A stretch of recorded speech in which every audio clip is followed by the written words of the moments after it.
Bonjour à toutes et à tous, bonjour à tous les suiveurs et à tous les inconditionnels de Grégoire Omnisport. Dans la rubrique Fantasme tactique, on va envoyer Lionel Messi à City de Pep Guardiola. Donc pourquoi nous voulons fofu Lionel Messi? Parce que c'est un mariage qui pourrait se faire ou bien qui aurait dû se faire parce que Pep Guardiola, il aime Messi et Messi aussi aime Pep Guardiola. Donc nous avons Barça, le plus grand donc, exploit du Barça, c'est sous l'ère Pep Guardiola. Pep Guardiola modèle Lionel Messi yóbbu à un certain niveau, à ce niveau d'extraterrestre. Moo tax ñoom ñaar seen mariage waroon naa mën a nekk. Donc Guardiola à chaque fois day ñëwee ne bëggul Messi ñëw City parce qu'il respecte le Barça, mais on sait que Guardiola rêverait d'avoir Lionel Messi à Manchester City parce qu'à City Messi pourrait retrouver un ADN de jeu qu'il a déjà parfaitement assimilé parce que Guardiola ni muy footballé ak li mu doon footballé ak Barça donc benn la ni muy footballé City ak ni muy footballé Barça benn la même si donc on n'a pas les mêmes joueurs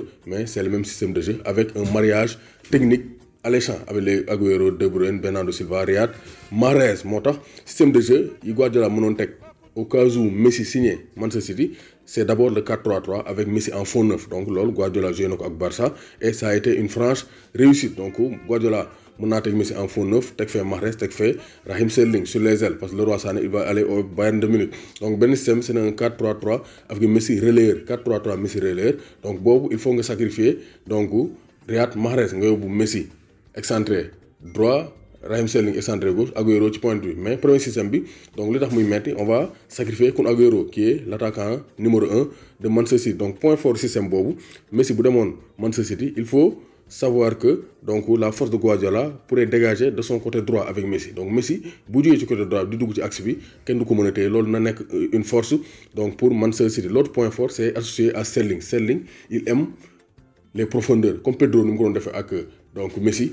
Sterling mën naa donc utiliser la profondeur pour faire mal parce que Messi c'est un excellent passeur mais les limites donc elles sont réelles parce que Messi ak Guardiola donc c'est un très bon mariage mais Messi c'est pas un ailier type boo xam day déborder di centrer comme ñoom Sterling li ñuy def déborder accélérer. Messi il pénètre plus dans l'axe. Beneen point faible aussi c'est l'aspect physique. Messi il a l'habitude de jouer en Liga, il marche, il ne fait pas beaucoup de replis défensifs alors qu'Angleterre boo fu ñëwee tu es obligé de faire le travail défensif. Les attaquants sont les premiers défenseurs.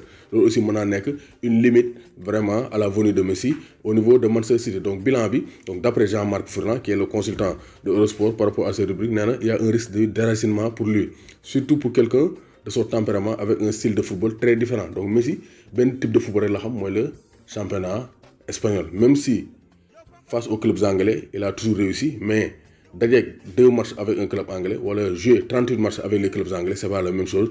Donc Messi pour mu ñëw City ça serait un gros problème parce que philosophiquement ak techniquement c'est pas le même état d'esprit Angleterre ak Espagne. Alors pour le bien du football laissons Messi au Barça et Guardiola continuer son aventure avec Manchester City. La ngeen di xalaat ci transfert boobu si Messi rejoignait Manchester City? May xaar seen réponse en commentaire.